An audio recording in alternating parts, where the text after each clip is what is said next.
huge card on slate today. 15-game card. It's us versus the bookies. Bases loaded, high noon. It's going to be a showdown.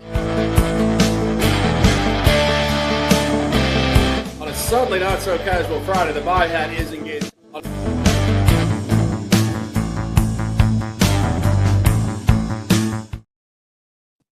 Will the Mets get swept at Citi Field? Will the Dodgers take another crazy loss tonight in Pittsburgh?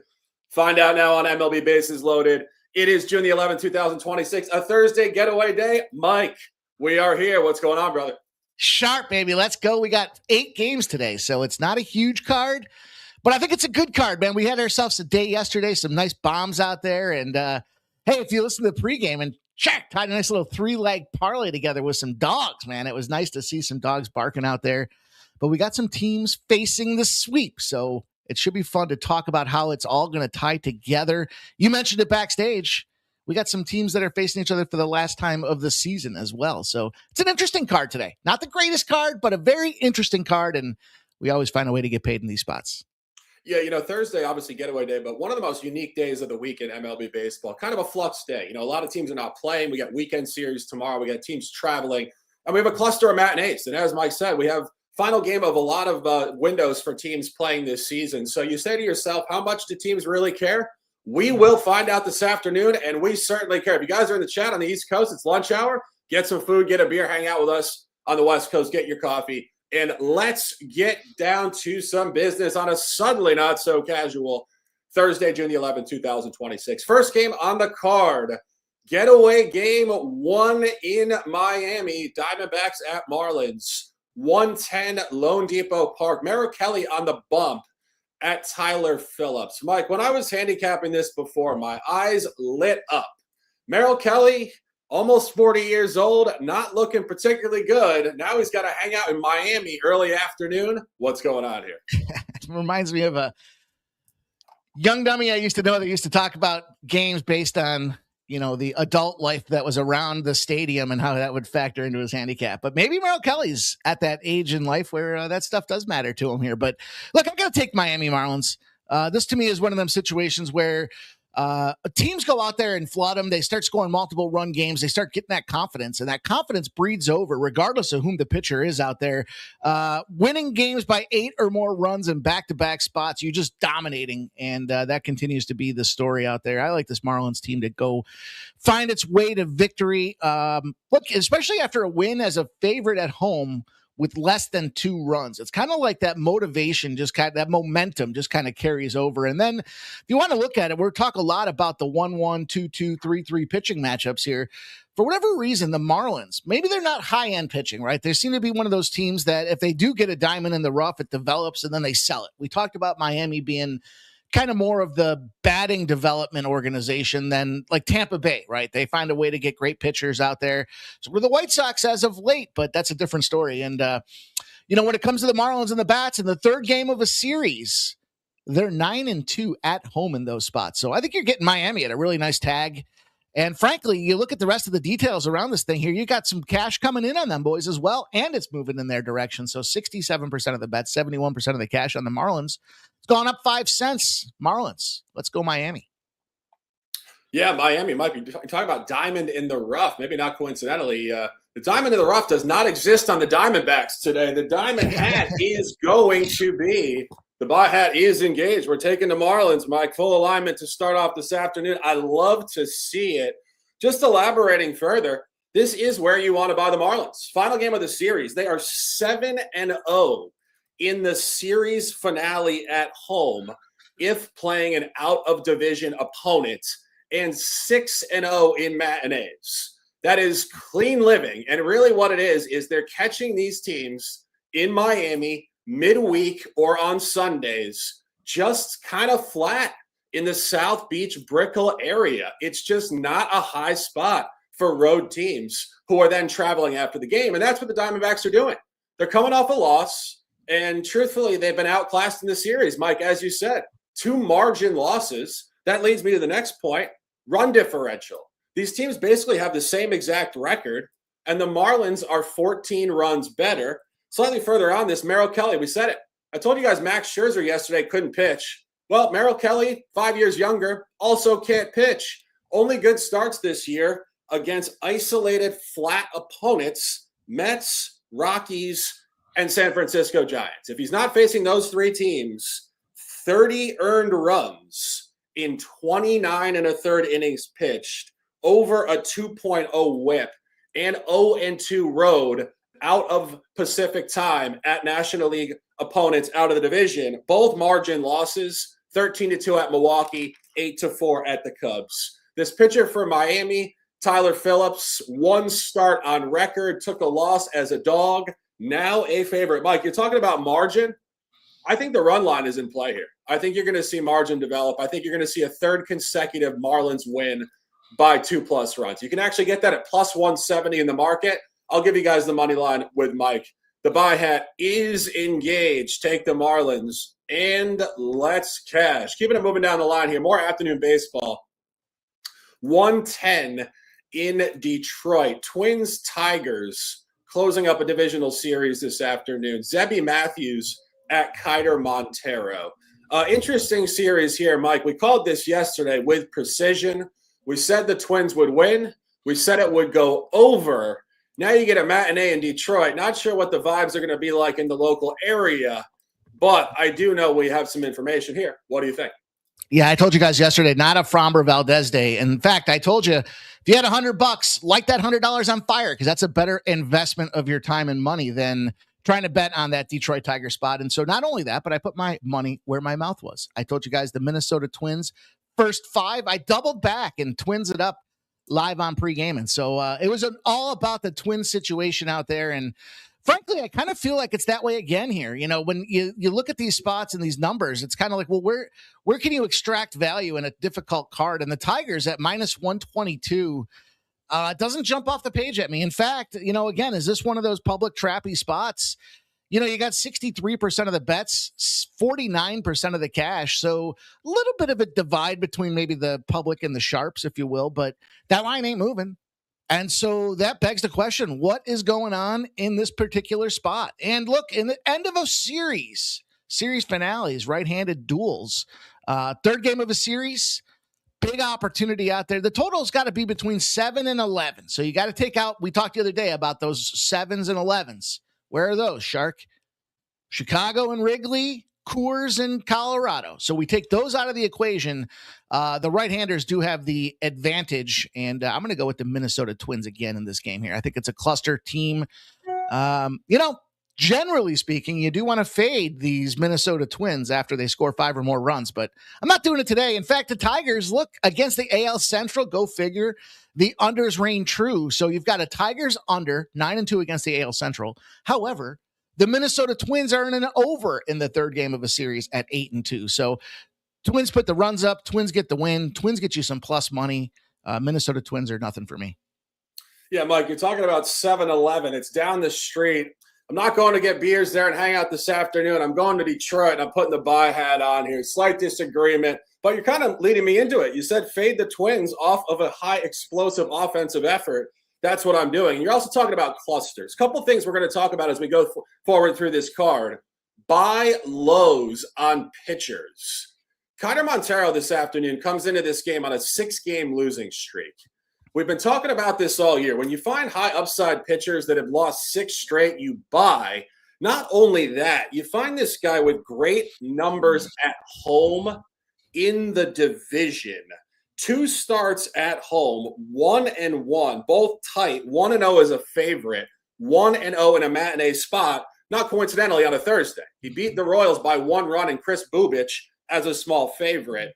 Not only that, you look at this series, I think this is a zigzag series. Detroit got the first one. We nailed it with the Twins yesterday. I think Detroit gets the finale.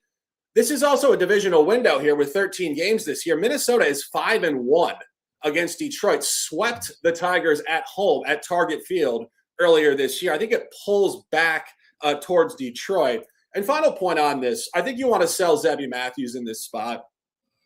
2 starts last year against Detroit. Not great numbers. Both games went way over the total, 6-3 and 8-5. He is not performing well on the road this year.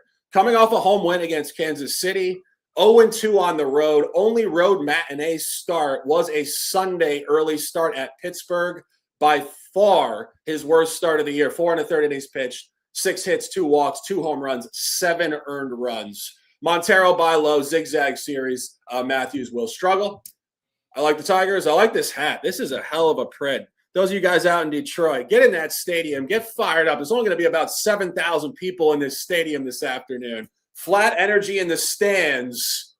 On the field's a different story. Mike, any final thoughts or keep it moving? Yeah. I couldn't disagree more about the Zebby Matthews comments. The guy's a 7-inning guy. 7 innings, 6 innings, 6 innings. He did have it got away from a little bit against Pittsburgh.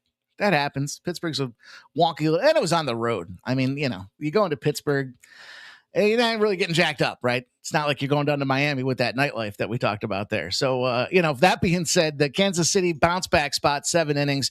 He's given up some earned runs, but he's really kind of worked on that home run control. So it'll be interesting to see what happens here. 9.5 is an interesting total. That does say runs. Who's going to get him against Zebby Matthews? I don't know. We'll see how this game plays out, but it should be, an AL Central battle, and I'm looking forward to it. I do like the print. I do think that's a sharp lid, but I think you want to turn it inside out, wear it backwards, do something else, because it's going to be, it might even be a Minnesota trifecta spot. I haven't decided yet. I do think you're going to see runs in this game as well. I think the over is also in play for those of you guys who want the over. You guys are in the chat. Talk to us. It's Thursday afternoon. Get off your couch. Get out of the office. Let's take a breath. Let's hang out and enjoy some baseball. And let's keep it moving. Next game on the card, 110 as well. Going back to Citi Field, Cardinals-Mets closing up a series this afternoon. Final game of the season between these teams. The Cardinals are 4-1 in the matchup. They are trying to sweep. They are 4-0 last 4 against the Mets, dating back to a series at Busch Stadium. You get Hunter Dobbins on the bump at Christian Scott. Mike, what's going on here? Boy, I keep waiting for the Cardinals to buckle, right? That's one of those teams out there. But this is where we use some of these leading indicators, right? The advanced metrics, the expected metrics. And so far, they're kind of right where they should be. It's one of them crazy spots here because you look at Hunter Dobbins and you go, what? Who? Huh? And the guy finds a way to win. But I can't expect the Mets to get swept in this situation. I know it's kind of weak in looking at there, but home favorites in game 3 on a losing streak do bounce back. They're a home favorite for a reason, and therein lies the challenge, right? What happened with a team that's kind of in that deficit? They got a pitcher that likes to win on the other side of things. Now, the challenge here is the line is coming down, but it's really what I consider an oscillating line move. In other words, it's gone from -144 to -138. But at the same time on the Cardinals, it's gone from 122 to 130. So it does look like there's a little bit of steam. There's a little bit of sharp betting coming in on the St. Louis Cardinals side of things here. But I got to take the Mets. It's funny is when you play a team that's over 500, you lost your last game, and it's that magical game 3. This is where the universe has parted the seas and the tides for us. In 19 years, it's 24-1. It's a 14 W. It's been winning. It's been cashing. And, at a 96% win rate over 19 years, you don't ever find shit like that. So New York Mets for me, -138. Yeah, 19 years ago, 2007, I was graduating college when that trend started. I never thought I'd be sitting here talking ball with Mike and agreeing on this Thursday. I love the Mets in this game. Take it on the money. I could see some margin developing in this game. And as you said, this is just not where the Mets get swept. It's also a great, great calendar pattern developing. This is the second series this year at home for the Mets against an NL Central opponent where they did lose the first 2 games by precisely the same margin. Go back to late May. They lost 2 consecutive games at home against Cincinnati by the same final score, 7-2 on a Monday night, 7-2 on a Tuesday night. Came back on a Wednesday series finale as a small favorite. Did win the game 4-2. This is game 3 of this series, and they lost the first 2 games of the series by precisely 7 runs, 7-0 and 9-2. Mike, last night we gave everybody the Cardinals.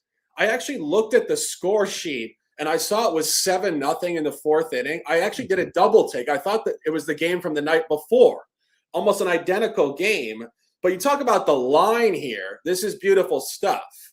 Mets in game 1, -126 loss. Last night, -136 loss. So now you lose 2 in a row and this opens higher at the Mets minus 141. And it is the pitching matchup as well. Christian Scott is 3-0 at home. He's a very high upside pitcher out of the University of Florida in his second full season with the Mets. And this guy, Hunter Dobbins, coming across from the Red Sox in the offseason, great sell high. 3-0 on the season, but underperformed in his only road start at Pittsburgh, and all three of his starts inside of the division. First start for this guy out of the division. It's going to be in New York City. It's in Queens. It's the afternoon. It's not yet summer. It is late spring, but Kelly's in the chat. She says it's hot city. The Knicks got a dub. We said it wasn't hot for the Mets yesterday. It will be today. Take the Mets and let's cash. Mike, you smiling? What's going on? I just laughing, thinking they're not part of the hot city. They're part of the outcast. They're the football about to get punted into the Atlantic Ocean. And they proved it to us yesterday, but that Knicks comeback was something, man. Hey, you know what? They're going to channel the Knicks energy this afternoon. I'm feeling it. But I agree. Anyway, take the Mets and let's cash. Keeping it moving down the line here. One more, actually two more matinee games. Next one, we're going to Kansas City, Kauffman Stadium, 2:10. That is 1:10 local time. Kumar Rocker and the Rangers visiting Michael Wacha and the Royals. Very interesting dynamic here. We have seen zigzag in this series as well. Kansas City got the first one. Texas pushed back last night. Mike, what's going on this afternoon? Waka is the spot to be involved with in this game here. It's a Kansas City or nothing situation. A lot of it has to do with one Kumar Rocker. I'm not entirely sold on Waka, but, this number is just too nice a price not to take advantage of here. And a lot of it comes down to, like I said, specifically, you want to look at this guy, you want to look at the numbers, you want to look at some of the factors that go into it. I mean, there's no real prevailing Kansas City numbers out there that make me go, oh, wait, stop me in my tracks and let me get fired up with these guys. But then you start looking and you see, okay, well, let's take a look at these pitchers and let's take a look at Kumar Rocker. And I just lost my, there it is. There, whoop. Shit. Just as I was going, I lose my note there. But look, 0-8 is Kumar Rocker when he allowed at least 2 runs his previous start. So you talk about the cluster effect and the theory out there. He's losing by 2.5 to 2.5 runs overall in these spots. And, surprisingly, the total's kind of being held flat. So I don't know if this ends up being a lower scoring game. 10.5 suggests to me in a hitter friendly ballpark, the wind's blowing out. But I think this is one of them situations where we see Texas, hey, they came back, they had to fight yesterday. They had to use a lot of pieces, a lot of bullpen pieces out there as well. And I think Kansas City comes back, exacts revenge here, and you get the minus 108. I agree. This shirt color is not random. It is royal. The buy hat is engaged. And Mike, I completely agree. And this is really kind of an interconnected card for me. My last 3 takes, I told you Detroit was getting dominated by Minnesota. Minnesota 5-1, now an underdog. St. Louis 4-1 versus the Mets, now an underdog. And here we are in the third round of this conversation. Texas is 4-1 versus Kansas City this season, final game of the year, and now an underdog. You buy the home team. And Mike, as you said, this is Michael Wacha at home. He's a home pitcher. He's not a road pitcher. He just got hammered at Texas last week. Just really abysmal stuff. 6 earned runs against in 5 innings pitched. But this guy's very comfortable at home. And you can't say the same thing about Kumar Rocker traveling this afternoon. This guy is not a road pitcher. Incredibly inflated on the road. Coming off of back-to-back home starts. Really beautiful stuff for this handicap. Both as a small favorite at home against AL Central opponents, including a win against Kansas City last week. Now a dog. Only game this year for Rocker as a road dog at the AL Central was actually a matinee game on a Saturday at the Tigers, and maybe not coincidentally for today's card, at Kiter Montero, home win Tigers. But this is not where Rocker will travel. It's kind of like a playoff series. These pitchers just played against these teams. Wacha took a loss. He gets revenge. Rocker got a win. He's got to go on the road. And Mike, as you said, 10.5 runs in this game, that is an indicator that the Royals bats are going to light up Rocker this afternoon. I could see the Royals winning this game somewhere in the range of like 10-4. Mike, did we get to the over, or is that just speculation at this point? I don't know. Seems like a high number. It's, you know what? It probably goes over. Here's the thing. We'll talk about this game here coming up in a minute. And I keep telling you guys, it's the most profitable under stadium, but there are tells, those tells. 7s at Wrigley, winds blowing in.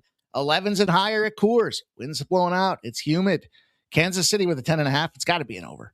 We'll see what happens. I would just blindly take the over in this case, but that's just the weather element of me capping this card and saying, okay, but I like this Kansas City side. I think just Waka can certainly give up runs himself. That would mean Texas gets there too. Probably a better play is Kansas City team total over. If you're expecting runs, you're expecting them to go out there on the Kansas City side of things, Shark. That kind of makes a lot of sense too. Yeah, honestly, I kind of see just a crazy game this afternoon. I think you're going to see a really entertaining ball game here. And I think the 10.5 indicates it's going to be more of what you saw last night. You saw the game last night go over 6-4 in extras. There was like 30 hits in the game or something crazy. So that game was just wide open. No pitchers in control at all. So I think you're going to see it this afternoon. I honestly see KC winning this game. 10-4 might have been a bit of a reach, but somewhere over 13 runs, 7-6, 8-5, somewhere in that range. So I'll give you guys the over as well. I think just trust the number on that. They keep skyrocketing the number up.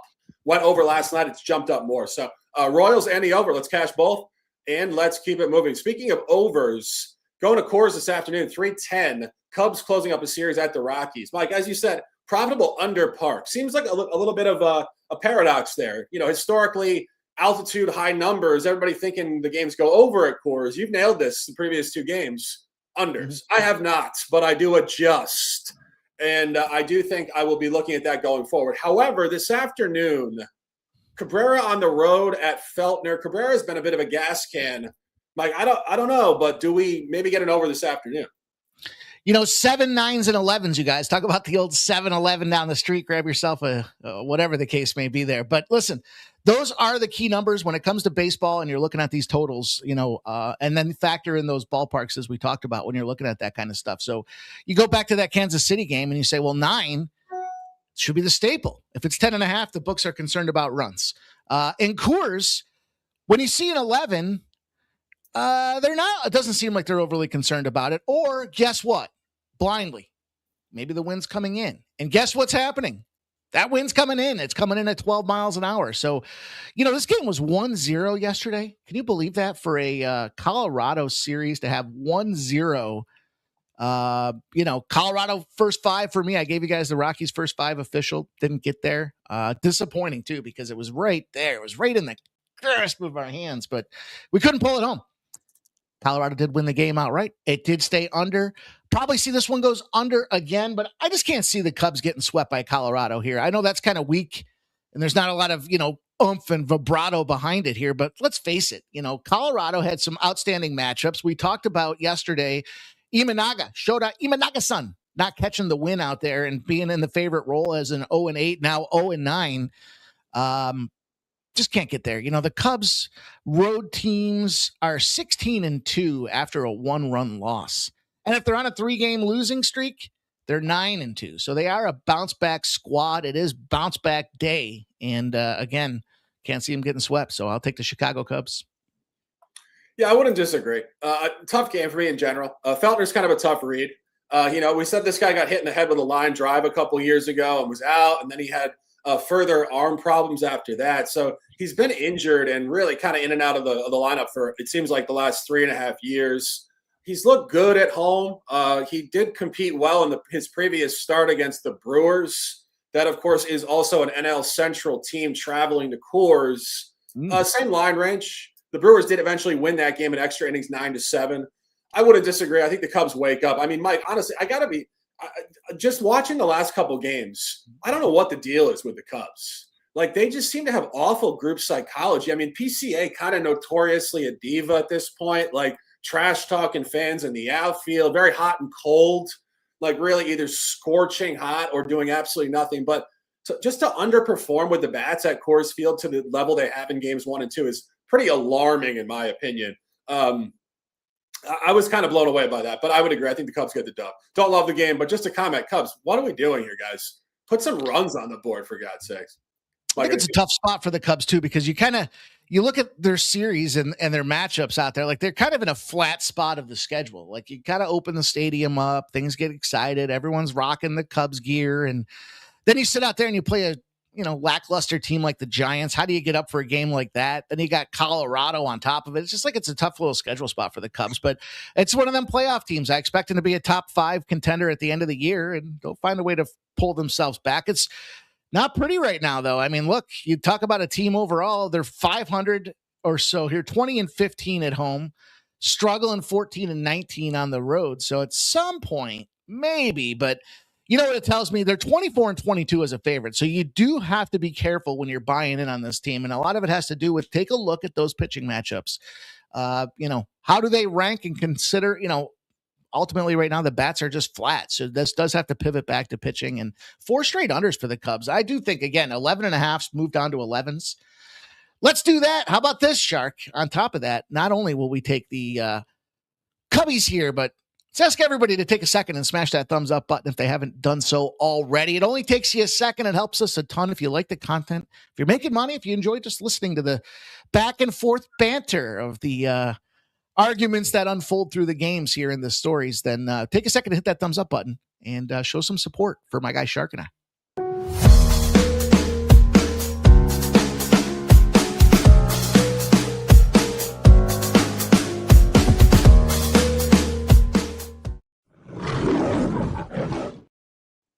As always, guys, we appreciate you guys clicking the like. It takes very little energy, and it helps to grow the show across the internet. That is that for that one. And let's go to the evening card. We got 3 games tonight. As I said, getaway games. A lot of travel. Well, these teams got to play at night and get on a plane later. MLB not doing them many favors. But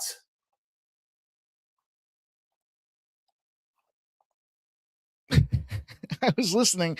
I'm like, but we do have ourselves a situational opportunity this evening. We just talked about Coors. How about we go back to the scene of the crime last night? That was the under for this Dodgers and Pirates game. 85% of the bets, 94% of the cash. Love them Dodgers. We love LA. Not me. I told you guys yesterday this was the spot. So listen to this zigzag, right? I fade Ohtani. I fade Skeens. I mean, it's been fantastic and being dialed in with this Pittsburgh pulse of the bat, if you will. But last night was a little disappointing because we had intersecting zeros on the under. Now, sadly, the game went over at the end. On a positive, the first 5 did stay. Whoops. Let's see here. Let's see what we can do here. The first 5 did stay over. I'm sorry, stayed under. The 4.5 for the first 5, but the full game got to the over spot there. So anyhow, little technical glitch there, but I'm going to go back to the over. KV2K, longtime supporter of the Sports Money Network, she told us. Guess what she told us? Mitch Keller is an over pitcher. The Pirates are 9-2 as home dogs in the month of June, if you could believe that. But we're looking at this LA Dodgers, Scott. We got Robleski at 7-2 with a 2.62 ERA. Mitch Keller takes the bump on the other side. And, that's where we kind of open this thing up and look at it and say, okay, well, what's Mitch Keller going to do? What do these Pittsburgh Pirates end up doing? Well, they end up putting runs on the board. Mitch Keller specifically finds himself, Shark, 10-0 to the over. If he had allowed more than 4 hits the previous game, they're averaging an over. Here's the margin, Shark, 3.2 runs per game they're averaging on the over. The Pirates are 9-0 to the over themselves, not just in the Mitch spot out there. When they are a home dog, less than a 180. So, against lefties on top of that. So that's one of them teams where it's like, wow, it's kind of a surprise. Mostly the lefties, I think, have the advantage. But the Dodgers, they're 7-0 to the over when they're closing a series against non-divisional opponents. So I think it's got overwritten on it. And then I told you guys, I mean, how fitting. How does this unfold for us, Shark? I mean, we just talked about these key numbers in baseball, right? Talked about the 7, talked about the 9, talked about the 11. Well, guess what? Dodgerville Pirates, 9.5. They're telling you there's runs a-coming here, and I don't disagree. I think, yes, you can catch the Dodgers at minus 163. I don't hate that, but I like the over. 9.5 seems like a fair number. You're catching plus money, and it's the indicator when you're trying to read the books how to go out there and get the cook. Let's go. What do you think?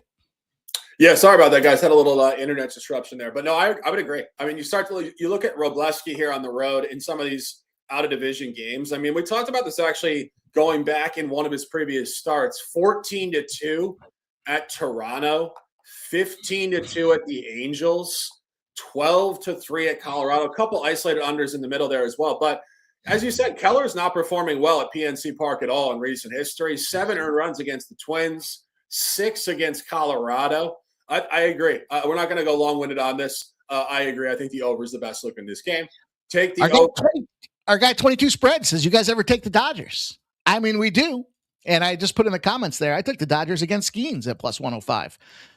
Problem is, you're starting to get that pricey tag, minus 171s. You gotta lay the run line. You gotta lay the -1 or -1.5s out there, and doesn't warrant it with the pitching matchup. It actually might in this case here, the run line here, because you've got that road team and they'll be batting in the 9th inning. So, you're still sitting around even money, minus 104 Shark if you took the Dodgers on the run line. I don't hate it, but I just think at this case here, flat spot of the Northeast here in Pittsburgh. Just get the hell out of Pittsburgh. Get us out of here. Move us on to the next series that we have. Is what you're thinking if you're a Dodger. Put some runs up. Very little defense in this game. I like that win though, KC. Yeah, you didn't give anything officially on the Dodgers, did you? No. Okay. Yeah, because honestly, like our guy in the chat says, you ever take the Dodgers?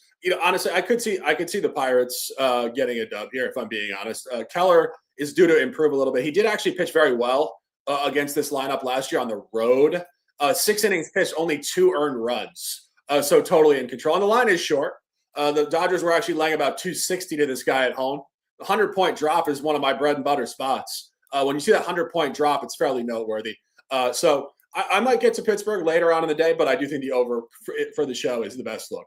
We will leave it at that, and we will keep it moving. If you guys are in the chat, drop your plays, drop your comments. Let's keep it moving down the line. Next game on the card, 7 o'clock in Baltimore. Mariners closing up a 4-game set tonight at Camden Yards. Brian Wu on the bump at Kyle Bradish. Mike, we've seen this series go back and forth. Mariners' first 2 games. Last night I told you guys Orioles had seen enough, and they had 7-2.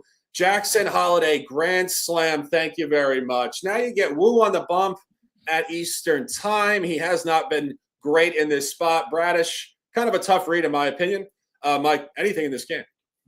Really don't have much going on with this spot here. This game didn't really, I just haven't had a pulse in this series. And so it's hard for me to want to go out there and do anything with this game. Not a big fan of either side. I would have to lean to Brian Wu. Just as a fact that you're catching him at a reasonable price. Minus 108s. Problem is you got 56% of the bets, 60% of the cash. Line's coming down on top of that. So it's sneaky. I mean, the AL East and Seattle, and I just don't really have a good read. I don't have a bead. I would say Seattle or bust for me, but I'll defer to you. Yeah, I don't like the game, honestly. I think I would have to lean towards Baltimore, if I'm being honest. I just don't like backing Wu on the road really at all. He's coming off of a loss at Detroit, 7-3. He didn't look good at all. 5 earned runs in the game, 9 hits. Go back a little further. Also not on Pacific time. 8-6 loss at Kansas City. Again, 4 earned runs. Didn't make it through 5 full innings. I really don't love the game, but be careful with Wu on the bump on the road. Tough game, and we will keep it moving. Next game on the card, final game on the card. Going back to Chicago, right field, south side, Braves, White Sox closing up a series tonight. Big dog stuff here. White Sox just dominating the Braves. 2-0 in this series. 9-1 last 10 versus plus 1.5. This White Sox team is maybe here to stay, Mike. I don't know. Braves trying to avoid a sweep. Can they do it tonight? Don't provoke me. You know this team is fraudulent, and it's got FRA as the new letters moving into SOXville here. This White Sox, they are 8-2 at home after non-conference. I'll explain fraudulent. You got rid of all your bats. You got pitchers. You got no bats. And so Atlanta probably looking at this White Sox team as the little sister, right? They're kind of like, all right, go have your tea party. Go play with your doll. And I'm going to go sit over here and play some video games. That's what Atlanta's thinking in this clubhouse right now. 13-3 they are against left-handed pitchers. They're 9-2 as a road favorite. They're 8-2 after a night game. Their overs are monsters. 8-2 after scoring just 1 run. I like Anthony Kay. I think that's a great pitching matchup, but it goes back to what I said against Skeens. How many hits does Anthony Kay have? How many RBIs? How many home runs? How many times has he taken off the batting glove and put on the steal and base glove? And the answer is Martin Perez at this point here. You're catching a nice price tag as well. I would take the White Sox if this line was like, plus 115, plus 120 or higher.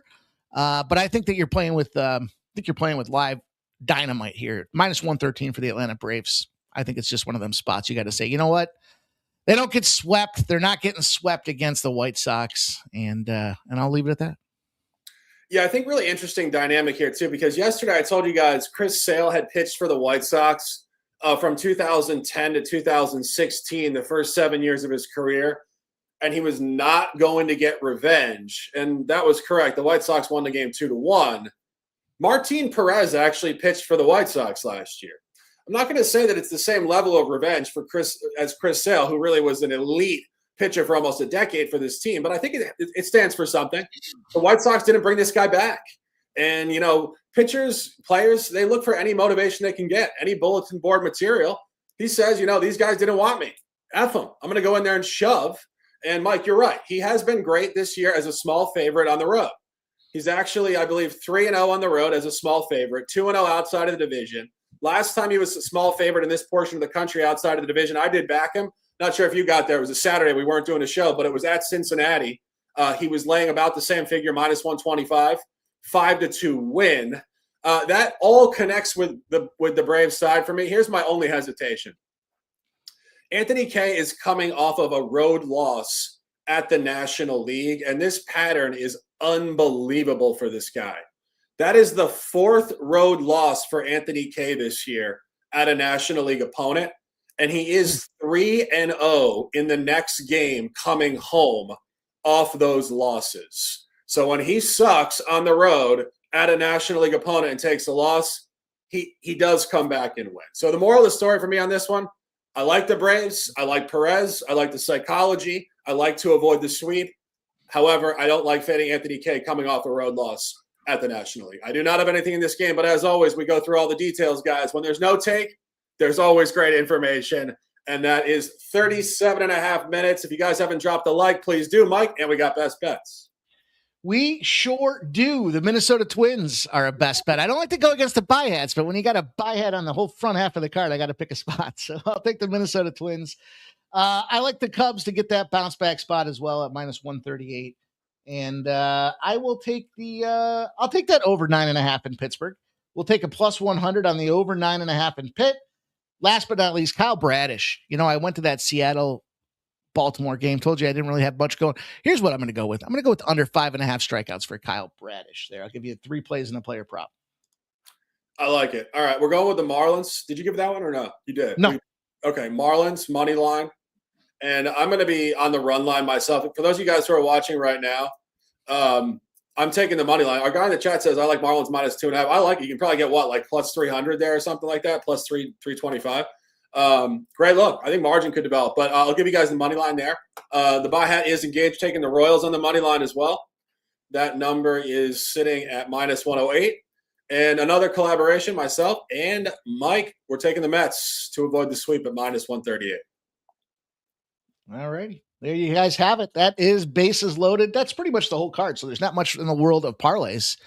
But our guy 22 Spreads is going to give us a parlay today. He says first 5 parlay, Marlins minus 0.5, Royals minus 0.5, Tigers minus 0.5.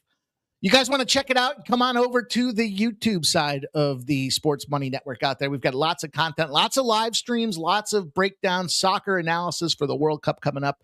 We've got more live streams for the NBA Finals, the NHL Finals. We're live on all social platforms. And just ask you guys to kindly leave us a comment. Tell us if you're tailing. Tell us if you're fading. Give us a best bet play of the day. We want to recognize you guys as much as, we enjoy sitting here giving you guys our thoughts and opinions.